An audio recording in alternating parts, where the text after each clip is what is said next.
ভাষার উদ্দেশ্য কি? ভাষার উদ্দেশ্য হচ্ছে সাহিত্যের সৌন্দর্যকে নষ্ট করা, শিক্ষার্থীর সাহিত্য পাঠে নিরুৎসাহ করা, সাহিত্য পাঠের পথকে সুগম করা, শুধু ব্যাকরণ শিক্ষা দেওয়া। তো সাহিত্যের সৌন্দর্যকে নষ্ট করা হয় না, আমরা শিশুদেরকে নিরুৎসাহ করি না, সবসময় উৎসাহিত করি। আর শুধু বা কেবলমাত্র থাকলে প্যাডাগজিতে নেগেটিভ আনসার হয়। সুতরাং এখানে কারেক্ট আনসার সাহিত্য পাঠের পথকে সুগম করা। তো নমস্কার বন্ধুরা, সহজ গুরুর অন্য একটি বাংলা ক্লাসে আপনাদের স্বাগতম জানাই। আজকে বাংলা ক্লাসে আমরা বেশ কয়েকটি প্রশ্ন আলোচনা করব। প্রিভিয়াস 20টি প্রশ্ন আমরা এখান থেকে 1 থেকে 20 পর্যন্ত প্রশ্ন আমরা অন্য একটি আমাদের প্রিভিয়াস ক্লাসে ডিসকাস করেছি। দেখে না থাকলে অবশ্যই দেখে নেবেন। তো আজকে আমরা 21 থেকে পরবর্তী যতটুকু সম্ভব হয় আমরা আজকে সম্পূর্ণ করার চেষ্টা করব। সুতরাং আপনারা শেষ পর্যন্ত সাথে থাকুন। বেশ কয়েকটি প্রশ্নের উত্তর সঙ্গে যতটুকু সম্ভব আমরা কনসেপ্ট নিয়ে আপনাদেরকে আলোচনা করার চেষ্টা করব আজকের এই ক্লাসে। সুতরাং সাথে থাকুন আমাদের শেষ পর্যন্ত। তো দেখুন, ব্যাকরণ শিক্ষাদানের ক্ষেত্রে কোন বিষয়ের উপর নজর দিতে হবে এবং আপনারা প্রত্যেকটা প্রশ্নের আনসার আমি বারবার বলবো না, প্রথমেই বলে রাখি, প্রত্যেকটি প্রশ্নের আনসার আপনারা কমেন্ট বক্সে জানিয়ে দিন যে কারেক্ট আনসার কী হবে। তাতে করে আপনাদের যথেষ্ট লাভ হবে। কিভাবে লাভ হবে? কারণ আপনারা শিওর হবেন যে কারেক্ট আনসার কোনটি, ঠিক আছে? এবং আপনাদের কনফিডেন্স লেভেল যেটা সেটা হাই হবে। বারবার আমি বলি, তো বারবার বলবো না, কমেন্ট করুন। শুধু একবার বলে দিলাম যে প্রত্যেকটা প্রশ্নের উত্তর আপনারা কমেন্ট বক্সে আমার আগে জানিয়ে দিবেন। তারপর আমার সঙ্গে মিলিয়ে নেবেন যে কারেক্ট আনসার কী হয়। তখন আপনাদের যেটা জানার যেটা আপনাদের কতটি কারেক্ট হয়েছে সেটা আপনারা খুব ভালো করে বুঝতে পারবেন। তারপর প্রথম প্রশ্ন দেখুন, আমাদের আজকের প্রথম প্রশ্ন, ব্যাকরণ শিক্ষাদানের ক্ষেত্রে কোন বিষয়ের উপর নজর দিতে হবে? নির্ভুল ও দক্ষতার সঙ্গে ভাষা বিকাশ, ব্যাকরণের সূত্রগুলি শেখানো, সূত্রস্থ উদাহরণ অধিগত করানো, ভালোভাবে সূত্রগুলি বুঝিয়ে দেওয়া। তো ব্যাকরণ শিক্ষাদানের ক্ষেত্রে কোন বিষয়ের উপর নজর দিতে হবে? কারেক্ট আনসার কী হবে? এটা কারেক্ট আনসার হবে নির্ভুল ও দক্ষতার সঙ্গে ভাষা প্রয়োগ। আমরা যখন ভাষা প্রয়োগ করব তখন ব্যাকরণ শিক্ষাদানের ফলে আমাদের কি হবে? আমরা সেই ভাষাটা নির্ভুলভাবে প্রয়োগ করতে পারবো এবং দক্ষভাবে প্রয়োগ করতে পারবো। এখানে সূত্র, ব্যাকরণের সূত্রগুলো আমরা শিশুদেরকে শিখাই না। আবার সূত্র ভালোভাবে সূত্র বুঝিয়ে দেওয়া, সূত্র এখানে কোনো ফ্যাক্টর করছে না। আবার এখানে দেখুন সূত্রস্থ, সূত্র আমাদের এই ক্ষেত্রে ব্যাকরণের ক্ষেত্রে ফ্যাক্টর করে না। সুতরাং সূত্র তিনোটা আমরা কেটে দিলাম। আল্টিমেটলি আমাদের option number A is the right answer. পরবর্তী প্রশ্ন, কোনো শিক্ষার্থী বানান ভুল করলে শিক্ষক হিসেবে আপনি কি করবেন? দেখুন, এই প্রশ্নের আনসার আপনারা আমার আগে শেষ করে দেবেন। দেখুন, বকাবকি করবেন, আমরা শিশুদেরকে বকাবকি করি না। বানান ভুল হলেই কেটে ঠিক বানান লিখবেন। আচ্ছা, আপাতত থাক। বানানের কোথায় কি ভুল হচ্ছে তা বুঝিয়ে দেবেন, একেবারে এড়িয়ে যাবেন, এটা হবে না। তো দেখুন, প্যাডাগজির প্রশ্নের আনসার এই ধরনের, যে প্যাডাগজির প্রশ্নের আনসার দেখার সঙ্গে সঙ্গে আমরা দুটো অপশন কিন্তু এলিমিনেট করতে পারি সঙ্গে সঙ্গে। আমরা এখানে দেখুন এ এবং ডি আমরা বলার সঙ্গে সঙ্গে আমরা এখানে এলিমিনেট করতে পারলাম। শুধুমাত্র 2টা আমাদের থাকলো। প্রত্যেকটা প্রশ্নেই আমরা 4টার মধ্যে 2টা আমরা এলিমিনেট করতে পারি খুব সহজে। আর বাকি 2টার মধ্যে আমাদের কনফিউশন ক্রিয়েট করে দেয়। তো বাকি 2টা থেকে কোনটা আমাদের সবচেয়ে ভালো হবে সেটা আমাদের খুব ভালো করে বুঝে নিতে হবে। তারপর কারেক্ট আনসার কী হবে সেটা আমাদের করতে হয়। তো এখানে দেখুন বিতে বলেছে ভুল বানান কেটে ঠিক বানান লিখবেন। ঠিক আছে, শিক্ষক যদি শিক্ষার্থীরা বানান ভুল করে তাহলে তিনি ভুল বানানটাকে কেটে তিনি শুদ্ধ বানান লিখে দেবেন। ঠিক আছে, এটা কারেক্ট। কিন্তু এখানে অপশন সি বলেছে, দেখুন, বানানের কোথায় কি ভুল হয়েছে তা বুঝিয়ে দেবেন। তো এখানে 2টি থেকে বেস্ট কোনটি হবে? দেখুন, শিক্ষক যদি বানান ভুল করে ঠিক বানান লেখেন এবং বানানটা কেন ঠিক হলো, কেন ভুল হলো যদি তিনি না বলেন, তাহলে শিক্ষার্থীরা শিখবে না। বারবার তিনি সেই ভুলগুলা সংশোধন করতে যাবেন, বারবার শিক্ষার্থীরা ভুল করবে এবং তিনি বারবার কাটবেন, বারবার তিনি সংশোধন করে দেবেন। এক্ষেত্রে শিক্ষার্থীর শিক্ষণটা তার কেন ভুল হলো সেটা তারা বুঝতে পারবে না। কিন্তু শিক্ষক মহাশয় একবার যদি বুঝিয়ে দেন যে বানানের তোমার এই জায়গাটাতে ভুল হয়েছে এবং এইরকম ভুল হয়েছে, তো এরকম তুমি করতে নেই, ওটা ওরকম দিলে শুদ্ধ হবে। এরকম যদি তিনি বুঝিয়ে দেন তাহলে পরবর্তী সময়ে যখন শিশুটা বানান লিখবে তখন তার মাথায় জিনিসটা থাকবে। সুতরাং অপশন নাম্বার সি এই ক্ষেত্রে হয়ে যাবে কি কারেক্ট আনসার। তারপর দেখুন, ভাষার উদ্দেশ্য কি? আমরা এইমাত্র বললাম ভাষার সৌন্দর্যকে সেটা নষ্ট করে না, শিক্ষার্থীদের নিরুৎসাহ করি না, শুধু থাকলে প্যাডাগজিতে নেগেটিভ হয়। তো এখানে কারেক্ট আনসার হবে সাহিত্য পাঠের পথকে সুগম করা। নেক্সট, ব্যাকরণ শিক্ষায় সিদ্ধান্ত বা সূত্র পদ্ধতির বৈশিষ্ট্য কি? কারেক্ট আনসার কি হবে বলুন তো আপনারা? ব্যাকরণ শিক্ষায় সূত্র পদ্ধতি বলেছে, তার মানে অপশনে সূত্র থাকতে হবে। ঠিক আছে, তো এখানে হবে সূত্রগুলি মুখস্থ করা। শুধুমাত্র সূত্র মুখস্থ করলে হবে না, সূত্রের সঙ্গে সিদ্ধান্ত মানে কি উদাহরণটা মুখস্থ করতে হবে বা উদাহরণটা বুঝতে হবে। সুতরাং সূত্র এবং উদাহরণ মুখস্থ করানো, এটা হবে এই ক্ষেত্রে কি কারেক্ট আনসার। তারপর দেখি অবরোহী পদ্ধতির বৈশিষ্ট্য কি? আপনারা সবাই জানুন অবরোহী পদ্ধতি, আরোহী পদ্ধতি। আগে সূত্র পরে উদাহরণ, আগে উদাহরণ পরে সূত্র। শুধু নিয়মগুলি জানানো হয়, শুধু উদাহরণগুলি জানানো হয়। তো এই ক্ষেত্রে কারেক্ট আনসার কোনটি হবে? কোয়েশ্চেন নাম্বার 25 এর বলুন তো। অবরোহী পদ্ধতিতে কি করা হয়? আগে সূত্র পরে উদাহরণ দেওয়া হয়, অবরোহী। আর আরোহীতে আগে উদাহরণ পরে সূত্র। এটা হচ্ছে আরোহীর উদাহরণ। এটা হচ্ছে আরোহী, আর এটা হবে কি? অবরোহী। অবরোহী পদ্ধতি তরুণ শিক্ষার্থীদের পক্ষে প্রযুক্ত নয়, কারণ কি? অবরোহী পদ্ধতিটা যারা তরুণ শিক্ষার্থী রয়েছে তাদের ক্ষেত্রে সেটা প্রযুক্ত নয়, মানে অ্যাপ্লিকেবল নয়। এটার কারণ কি? এটি বেশি বিজ্ঞান নির্ভর, এতে উদাহরণের প্রয়োগ বেশি, এটি ছাত্রদের স্মৃতিশক্তির উপর নির্ভর করে, এটি মনোবিজ্ঞান নির্ভর। তো অবরোহী পদ্ধতিটা শিশুদের স্মৃতিশক্তির উপর ভিত্তি করে, মানে আমরা আগে বলেছিলাম, আগেরটা একটু দেখি, যে আগে সূত্র দেব পরে উদাহরণ দেব। ঠিক আছে? এবার ধরুন আমরা ম্যাথমেটিক্স করছি, একটা উদাহরণ, ম্যাথমেটিক্স করছি। তো ম্যাথমেটিক্সে কিন্তু অনেকগুলা সূত্র থাকে, অনেক সূত্র। আমরা ধরে নিলাম ১০০টা সূত্র আছে, ১০০টা সূত্র। তো ১০০টা সূত্র প্রথমে সে শিখবে, তারপর সে অঙ্কগুলা করতে পারবে, তারপর উদাহরণ করতে পারবে, তাই না?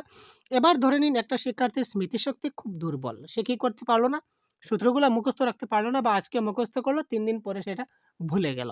সেই ক্ষেত্রে অবরোহী পদ্ধতিটা প্রযুক্ত নয়। সুতরাং এটা সেই জন্য এখানে বলেছে কি এটি ছাত্রদের স্মৃতিশক্তির উপরে নির্ভর করছে। ঠিক আছে ভাই? তারপর দেখুন আরোহী পদ্ধতি, একটু আগে যেটা বলেছিলাম আরোহী পদ্ধতি, কোয়েশ্চেন নাম্বার 27 কি হবে কারেক্ট অ্যান্সার? তাড়াতাড়ি বলুন তো। এবং ক্লাসটা ভালো লাগলে অবশ্যই লাইক করুন ভাই। আপনাদের এক একটা লাইক কিন্তু আমাদের অনেক মোটিভেট করে। আপনারা যারা এখনো পর্যন্ত লাইক করেনি, অবশ্যই কাইন্ডলি একটা লাইক করে দেবেন। দেখুন আরোহী পদ্ধতি, তো আরোহী পদ্ধতি কি? এখানে প্রথমে উদাহরণ দেওয়া হয়, তারপর প্রথমে সূত্র বলা হয়, কোনো উদাহরণ দেওয়া হয় না, শুধু সূত্র আলোচিত হয়। তো আমরা একটু আগে বলেছিলাম যে আরোহী পদ্ধতিতে প্রথমে উদাহরণ দেওয়া হয়, তারপর সূত্রে যাওয়া হয়। প্রথমে উদাহরণ পরে সূত্র। তো যেহেতু অপশনে আমাদের দিয়েছে প্রথমে উদাহরণ দেওয়া হয়, সুতরাং option number A is the right answer. ভাষা হলো মানুষের নিজেদের মধ্যে ভাব বিনিময়ের সবচেয়ে গুরুত্বপূর্ণ বাহন। এই কথাটির বক্তাকে। এই ধরনের স্টেটমেন্ট রিলেটেড প্রশ্ন কিন্তু আপনারা পরীক্ষার হলে অনেক পাবেন, সুতরাং এগুলি আপনাদের খুব ভালো করে জানতে হবে। ভাষা হলো মানুষের নিজেদের মধ্যে ভাব বিনিময়ের সবচেয়ে গুরুত্বপূর্ণ বাহন, এই কথাটির বক্তাকে লেনিন, মার্কস, স্তাসতিল এবং চমস্কি। এই প্রশ্নের কারেক্ট আনসার কি হবে ভাই? তাড়াতাড়ি বলুন তো। তো এই প্রশ্নের কারেক্ট আনসার আপনারা যারা জানা নেই অবশ্যই জেনে রাখুন। এই প্রশ্নের কারেক্ট আনসার হবে অপশন নাম্বার এ, লেনিন। ব্যাকরণ শিক্ষার ফলে ছাত্ররা সঠিকভাবে কি করতে পারে? আমরা একটু আগে আপনাদেরকে বলে দিয়েছি এই প্রশ্নের কারেক্ট আনসার। ব্যাকরণ শিক্ষার ফলে ছাত্ররা ভাষা ব্যবহার করতে পারে সঠিকভাবে, ভালোভাবে গান গাইতে পারে, গদ্য কবিতার রস আস্বাদন করতে পারে, ভালোভাবে আবৃত্তি করতে পারে। কি হবে কারেক্ট আনসার? ব্যাকরণ শিক্ষার ফলে ছাত্ররা কি করতে পারে বলুন তো? ব্যাকরণ শিক্ষার ফলে, ব্যাকরণ শিক্ষাটা কেন দেওয়া হয়? ছাত্ররা যাতে ভাষাটা ভালোভাবে ব্যবহার করতে পারে। এখানে গান গাওয়ার সঙ্গে ব্যাকরণের কোনো সম্পর্ক নাই। আবৃত্তির সঙ্গে ব্যাকরণের সম্পর্ক আছে, কোথায় আছে? ছন্দর ক্ষেত্রে এবং অলংকারের ক্ষেত্রে। কিন্তু ওভারঅল যদি আমরা ডিটেইলসে চিন্তা করি, তখন সেটা ছন্দ এবং অলংকার, সে যদি ভাষাই ব্যবহার করতে না পারে, সে যদি পড়তেই নাই পারে, তাহলে সে ছন্দ অলংকার কিভাবে নির্ণয় করবে এবং ছন্দ অলংকার ব্যবহার করে কিভাবে পড়বে? সুতরাং এই ক্ষেত্রে কারেক্ট আনসার হবে অপশন নাম্বার এ, ভাষা ব্যবহার করতে পারে। শিক্ষণের জন্য মূর্তন একান্ত প্রয়োজন। এই উদ্দেশ্যে আমরা যে সকল বস্তু সামগ্রী বা কৌশল ব্যবহার করে থাকি তা হলো, মূর্তন মানে বুঝতে পারছেন, যা দিয়ে আমরা শিক্ষার্থীকে শিখাই, বা আমরা বলতে পারি যেটাকে টিএলএম, মূর্ত বস্তু। এক কথায় শেষ, মূর্তন শব্দের অর্থ মূর্ত বস্তু। শিখনের জন্য মূর্ত মূর্ত এবং অমূর্ত বস্তু, বিমূর্ত বস্তু, বুঝতে পারছেন তো? মূর্ত বস্তু মানে যে জিনিসটা দেখা যায়, যেমন মোবাইল আমরা দেখতে পাচ্ছি। কিন্তু গুগল আমরা সবকিছু করতে পারি, কিন্তু গুগল জিনিসটা কি আসলে কি আমরা দেখতে পারি? বা গুগল কি আমরা টাচ করতে পারি? গুগল কি আমরা শুধু সফটওয়্যার আছে গুগল, সেটা হচ্ছে বিমূর্ত, সেটা আমরা দেখতে পাই না। কিন্তু আমরা জানি এবং বুঝি। কিন্তু মোবাইল ফোনটা কি সেটা আমরা টাচও করতে পারি, ধরতেও পারি এবং দেখতেও পারি। সুতরাং এটা হচ্ছে কি আমাদের টিএলএম বা মূর্ত বস্তু। তো এই মূর্ত বস্তুর শিক্ষকের পেশাগত গুণাবলী, আচ্ছা টিএলএম পেশাগত গুণাবলী হবে কি? সেটা বানানে নির্ভুলতা হয় কি? না। হাতের লেখা হবে কি? না। তো টিএলএম মানে কি? টিএলএম মানে হচ্ছে কি? শিক্ষামূলক প্রদীপন। ঠিক আছে ভাই?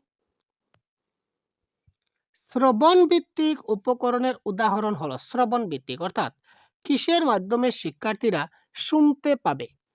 কিসের মাধ্যমে শিক্ষার্থীরা শুধুমাত্র শুনতে পায়? অভিনয়ে তারা কি করতে পারে? শুনতেও পায়, দেখতেও পায়। আবার অভিনয়ে কিন্তু সে নাও শুনতে পারে। কারণ কি?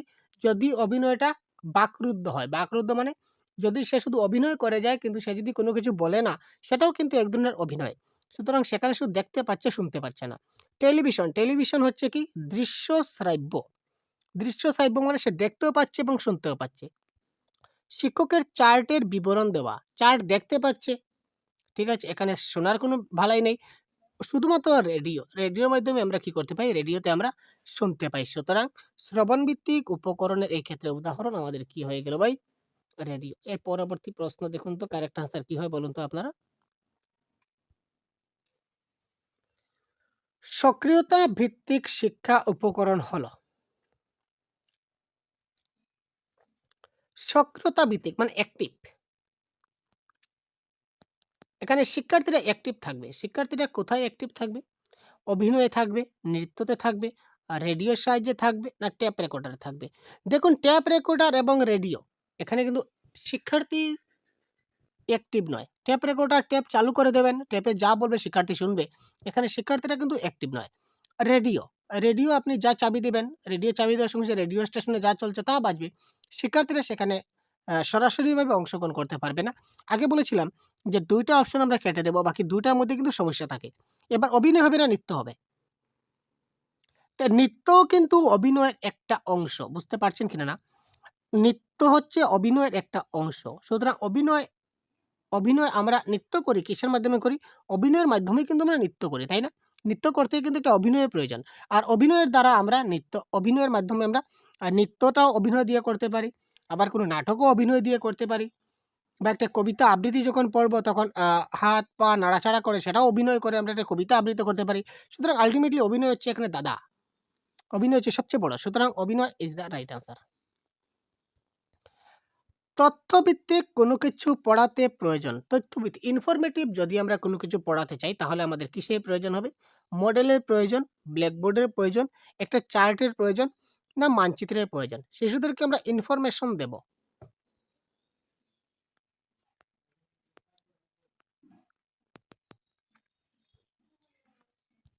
তাড়াতাড়ি কারেক্ট আনসার কি হবে তাড়াতাড়ি কমেন্ট করুন।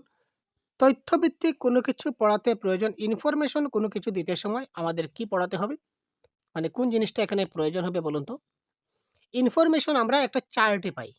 মডেলও পাই না, ব্ল্যাকবোর্ডেও পাই না, মানচিত্রেও পাই না, আমরা চার্টে পাই। চার্টের মধ্যে মানচিত্রতে তথ্য পাই কিন্তু সেটা লিমিটেড। কিন্তু চার্টের মধ্যে আনলিমিটেড। যে ধরনের চার্ট আনবেন সেই ধরনের আপনি তথ্য পাবেন, তাই না? তো এখানে কারেক্ট আনসার হবে কি? চার্ট। শিক্ষামূলক উপকরণগুলিকে কয় ভাগে ভাগ করা যায়? শিক্ষামূলক যে টিএলএম আছে, টিএলএম গুলোকে কয় ভাগে ভাগ করা যায়? সেটা হবে ৫ ভাগে। কি, কি ভাগ আমি আপনাদের পরবর্তীতে জানিয়ে দেব। তারপরে দেখুন এগুলির মধ্যে কোনটি দৃশ্য শ্রাব্য উপকরণের মধ্যে পড়ে? আমরা একটু আগে বলেছিলাম দৃশ্য শ্রাব্য মানে যেটা দেখতেও পারে এবং শুনতেও পারে।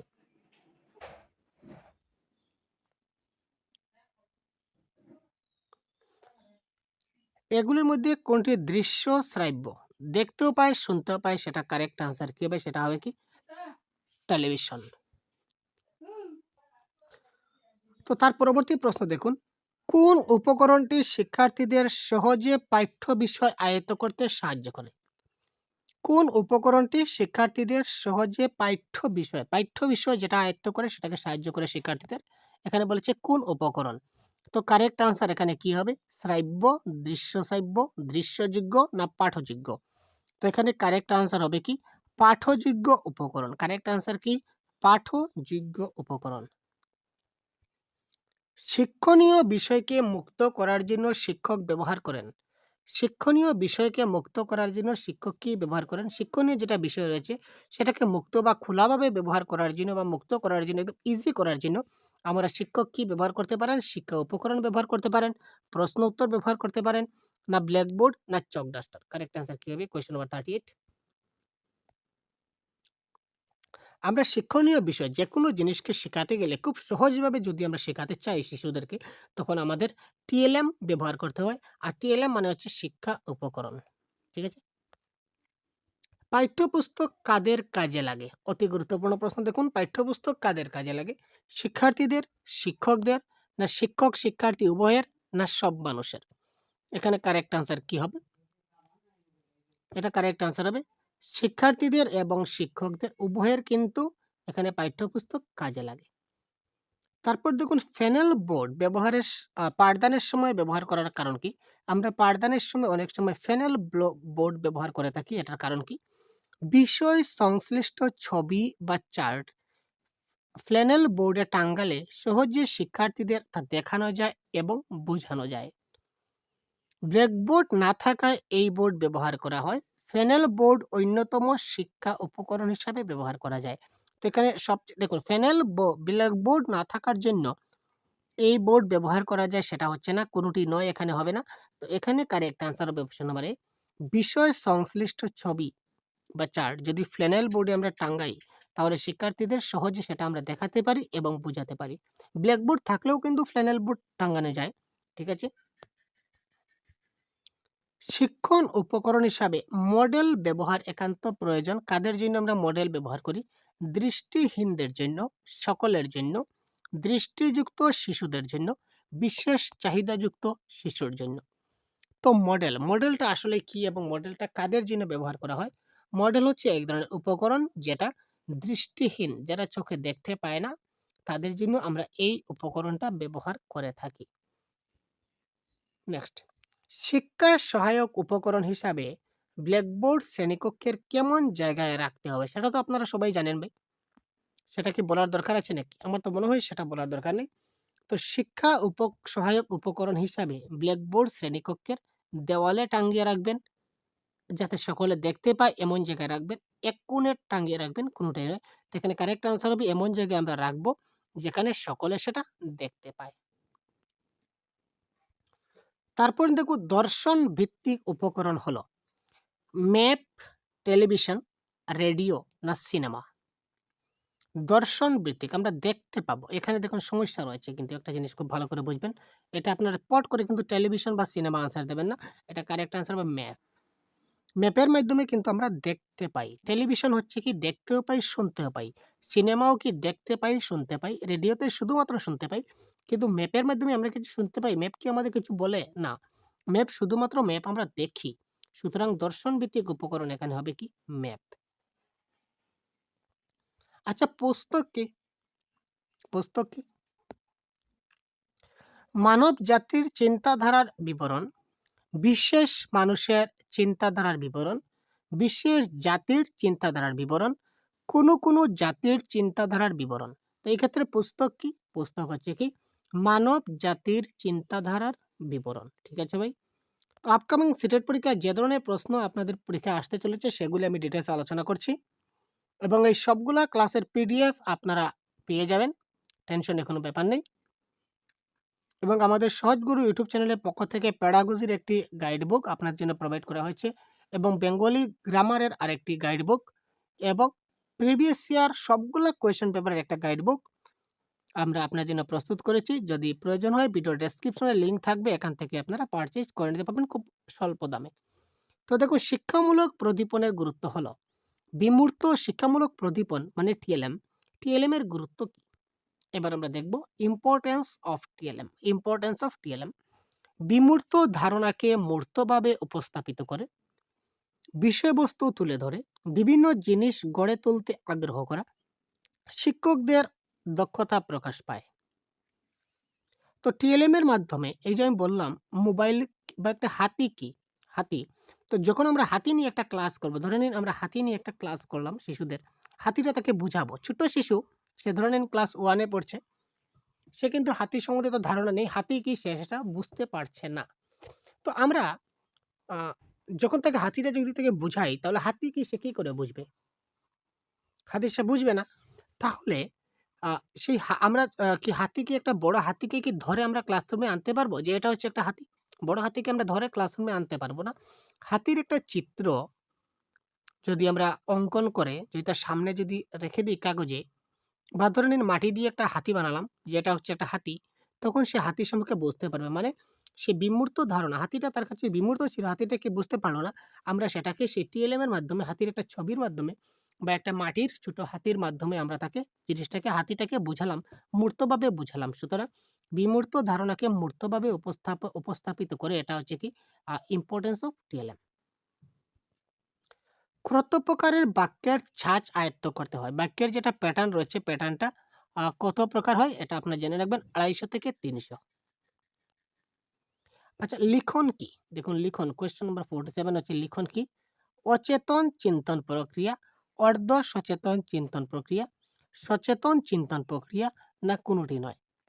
তো লিখন কি? আমরা যখন লিখবো তখন লেখার সময় আমাদেরকে কি কোন ধরনের চিন্তন করতে হয়? তো এটা কারেক্ট আনসার কি হবে? কোয়েশ্চন 47, এটা হবে লিখতে সময় আমাদের কিন্তু চিন্তা করতে হয়, ঠিক না? খুব ভালো করে চিন্তা করতে কি লিখবো? সুতরাং সচেতন চিন্তন প্রক্রিয়া। অনুচ্ছেদ রচনার দ্বারা কি হয়? এই ধরনের প্রশ্ন কিন্তু আপনার পরীক্ষায় আসে ভাই, প্রিভিয়াস ইয়ার কোয়েশ্চনে এখানে প্রশ্ন এসেছিল এখান থেকে। তো অনুচ্ছেদ রচনার দ্বারা পঠন দক্ষতার বিকাশ ঘটে, কথন দক্ষতার বিকাশ ঘটে, লিখন দক্ষতার বিকাশ ঘটে, আবার হচ্ছে শ্রবণ দক্ষতার বিকাশ ঘটে।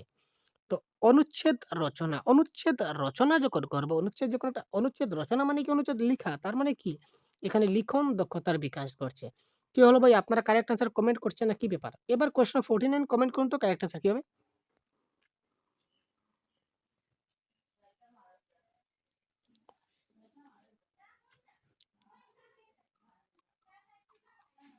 মাতৃভাষা পঠন পাঠনের একটি ভূমিকা হলো প্রকাশধর্মিতা, চলমানতা, গতিশীলতা, না স্থবিরতা?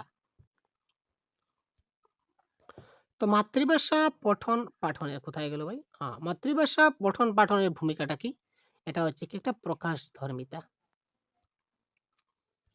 লিখন দক্ষতা বৃদ্ধির উপায় কি? আমরা শিশুদেরকে লিখন দক্ষতা কিভাবে বৃদ্ধি করতে পারি? গল্প বলা, কবিতা পাঠ করা, গল্প লেখা, না নাটক শোনা?